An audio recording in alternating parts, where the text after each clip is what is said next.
आइए हम महत्वपूर्ण समाचारों की प्रस्तुति आपके सामने करें। अभी अभी यहाँ समाचार चल रहा है, मैंने रवीश कुमार जी का भी देखा कि राष्ट्रपति मुर्मू ने धनखड़ जी का इस्तीफा रद्द कर दिया है और उन्हें पुनः उपराष्ट्रपति पद पर विराजित होने के लिए प्रेरित भी कर दिया। मामला बड़ा विचित्र है। अब हुआ क्या, सच क्या है, अभी कुछ कहना मुश्किल है। मैंने जब देखा तो मैंने कहा कि नेट पर समाचार देखूं, परंतु वहाँ तो कुछ भी नहीं आया। अब क्या हुआ क्या नहीं हुआ यह हम इस पर जान लेंगे और आखिरकार ये शातिर खेल कैसे हो रहा। हम तो मुर्मू जी को बार बार ये सुझाव दे रहे थे कि मुर्मू जी आप एक काम कीजिए, आप नाजी गैंग के हाथों की कठपुतली मत बनिए और आप सख्त हो जाइए, कठोर हो जाए, एक नया इतिहास बनाइए। चलिए, यदि मुर्मू ने धनखड़ जी का इस्तीफा रद्द कर दिया और उन्हें पुनः उपराष्ट्रपति पद पर विराजित होने के लिए तैयार कर लिया, ये भी एक शुभ संकेत ही है।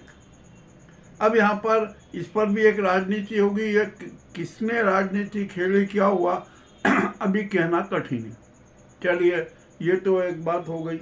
अब आखिरकार मुर्मू जी के आत्मचेतना जागृत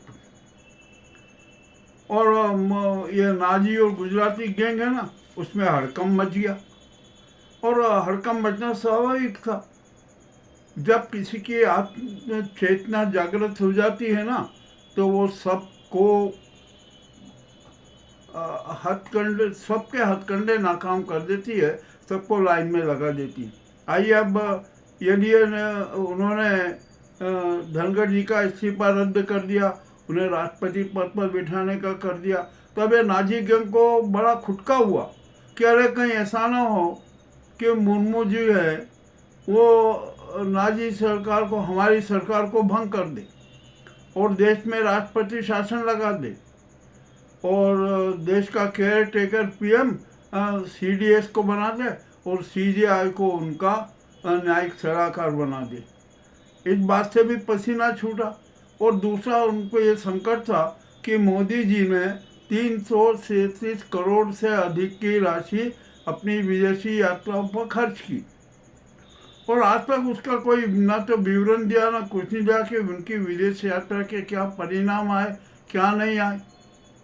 तो मुर्मू जी उनसे वो भी जवाब मांग सकती है और यदि मोदी जवाब दिया, और अब तो स्पष्ट हो गया कि उन्होंने कुछ दिया ही नहीं विवरण, तो वो नाजी सरकार को भंग कर सकती है। उसका एक वैधानिक करके आपको याद होगा ज्ञानी जैल सिंह और राजीव गांधी के बीच में भी ऐसा एक मुद्दा उठा था। जब राजीव गांधी विदेश यात्रा करके आए थे तो ज्ञानी जैल सिंह जी ने उनसे विवरण मांगा था कि आप विदेश यात्रा करके आए, आपकी क्या उपलब्धि है बताइए।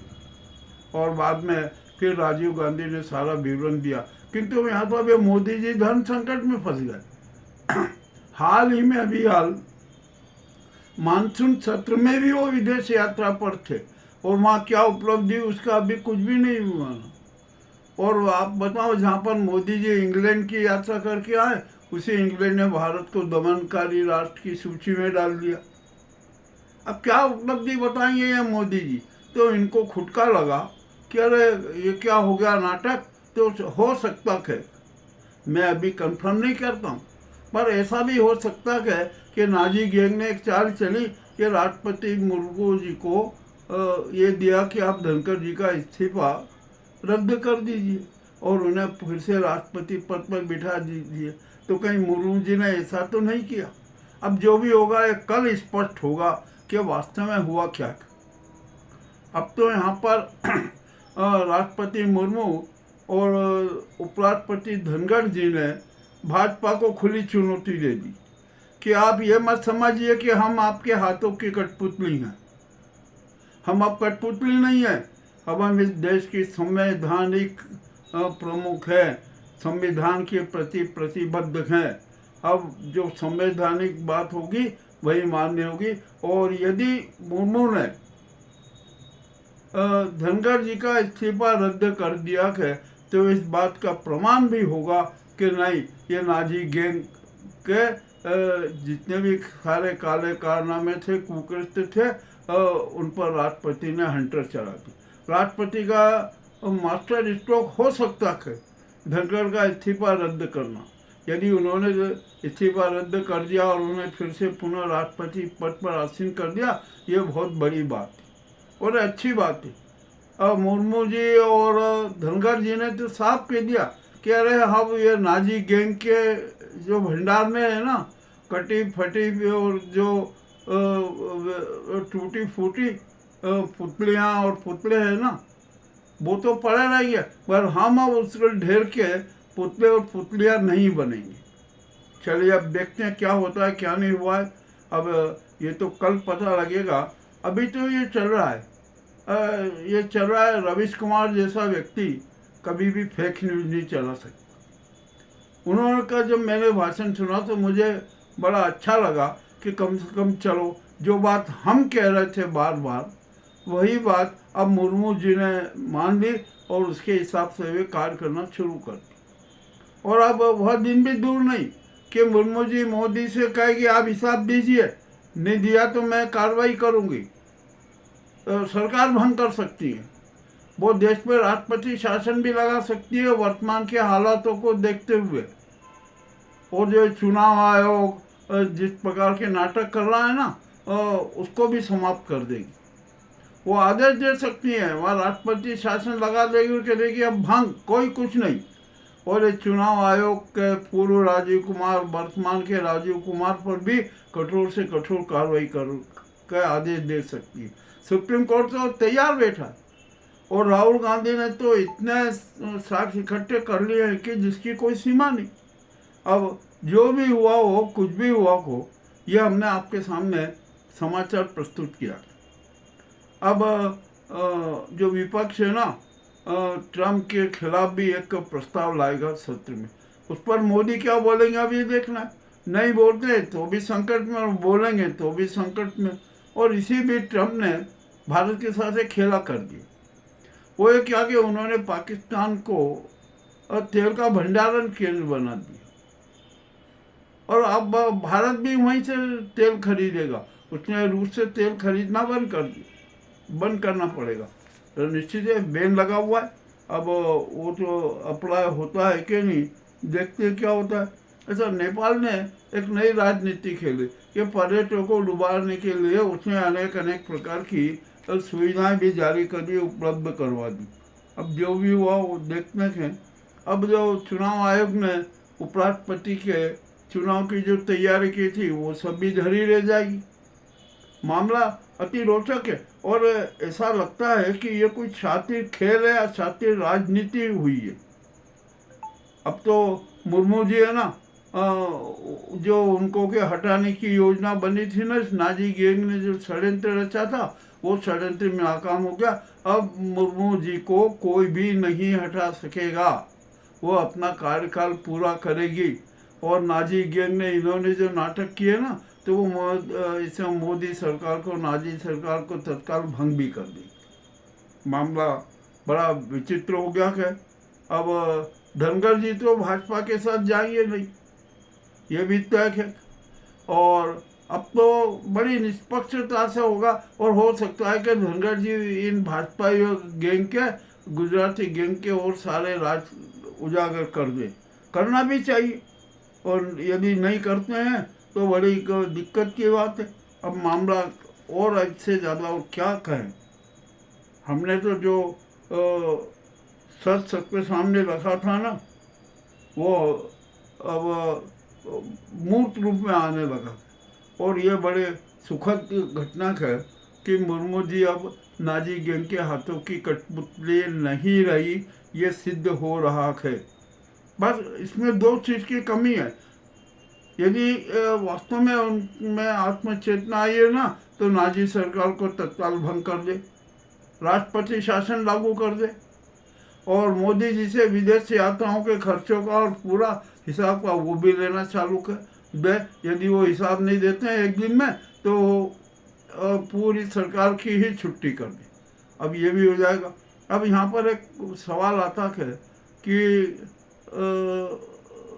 सीजेआई ने, सुप्रीम कोर्ट ने एक छात्र ग्रुप हाउसिंग मामले में छात्र ठगी के लिए सीबीआई को डेप्यूट किया। सीबीआई ने 47 स्थानों पर छापेमारी की और 22 पर केस लगा दिया। अब यहाँ पर जो नाजी गैंग के जो पर्ची वाले मुख्यमंत्री हैं ना, अब उन पर भी डंडा कस गया।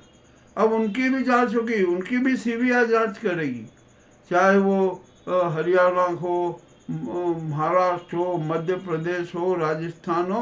यहाँ के सारे पर्ची वाले मुख्यमंत्रियों की भी खूब खुफिया जांच होगी। और अब ये जांच कोई नाजी सरकार नहीं करेगी, ये सुप्रीम कोर्ट जांच करवाएगी कि किन किन ने क्या क्या किया। हमें बहुत सारे पर्ची वाले मुख्यमंत्रियों के सारे राज पता।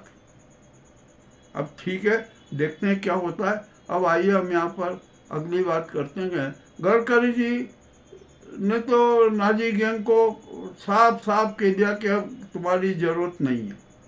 चलिए, अब ये भी बात यहाँ पर ख़त्म हो गई।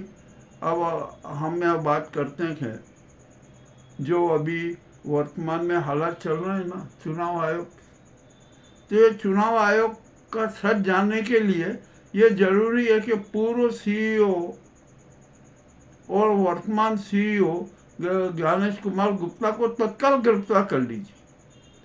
गिरफ्तार करने पर है ना, उनको रिमांड दीजिए, रिमांड में 3rd डिग्री का प्रयोग कीजिए, उनको 10, 12, 15 घंटे के हेलीकॉप्टर बना दीजिए, वो अपने सारे अपराध कबूल। और इतना ही नहीं, उनको जो कुकृत्य करने के लिए, अवैध करने के लिए प्रेरित किया है, निर्देश दिए हैं ना, उनको भी गिरफ्तार करके उनका भी रिमांड लिया जाए, उनको भी हेलीकॉप्टर बना दीजिए। अब ऐसा होना बहुत बहुत ज़रूरी है। अब देखते हैं क्या होता है, क्या नहीं होता है। मामला तो अति रोचक है। ये जो महत्वपूर्ण समाचार था वो हमें आपके सामने प्रस्तुत करना था। अब सच कल सामने आएगा कि क्या हुआ क्या नहीं हुआ। अभी तो जो एक प्रारंभिक सूचना है, यह हमारी सूचना जो है ना, ये रवीश कुमार जी के बयान पर आधारित है। हमें कुछ भी नहीं पता चला कि क्या हुआ क्या नहीं हुआ। हम यहाँ उज्जैन में बैठे हैं, दिल्ली में क्या हुआ, राष्ट्रपति भवन में क्या हुआ, किंतु जो सूत्र बता रहे हैं ना, जो यह बातें सामने आ रही है ना, उसके हिसाब से अब मुर्मू भी इस नाजी गैंग के खिलाफ हो चुकी है। अब वो संविधान के प्रति प्रतिबद्ध है, कानून के लिए प्रतिबद्ध है, राष्ट्र के लिए प्रतिबद्ध है, जनता के लिए प्रतिबद्ध है, न्याय विधा के लिए प्रतिबद्ध है, सनातन धर्म के लिए प्रतिबद्ध है। ये अच्छी बात है, एक शुभ संकेत हुआ। और हमने तो जैसे कहा था ना कि ये मानसून सत्र भाजपा के लिए कफन सिद्ध होगा, तो भाजपा के लिए कफन तो हुआ, अब मजबूरी में वो कफन ओढ़ना पड़ रहा है भाजपा को। और ये मोदी युग का खत्म हो गया, नाजी युग का काम खत्म हो गया। और अब यहाँ पर संघ की भी जो हालत गुजराती गिरने की है ना, तो संघ का भी महत्व कम हो गया, उसका भी चेहरा चाल चरित्र चेहरा सब उजागर हो गया। ठीक है, ये जो एक बात हमें रखना थी वो हमने रखी। अब धनखड़ जी के इस्तीफा रद्द होने की बात पर हमें थोड़ा शंका हो रही है। अब इसके बारे में हम कल विस्तृत जानकारी देंगे। हमारे सूत्र भी लगे हुए कि वास्तव में क्या हुआ है, परंतु रवीश कुमार जैसा आदमी कभी फेक न्यूज नहीं चला सकता, ये बात सही है। राष्ट्रपति जी ने उपराष्ट्रपति धनखड़ जी का इस्तीफा रद्द कर ही दिया होगा, ये भी, इसमें भी कोई शंका नहीं है। आपको हमारी ये प्रस्तुति कैसी लगी हमें अवश्य बताएं। बहुत बहुत धन्यवाद।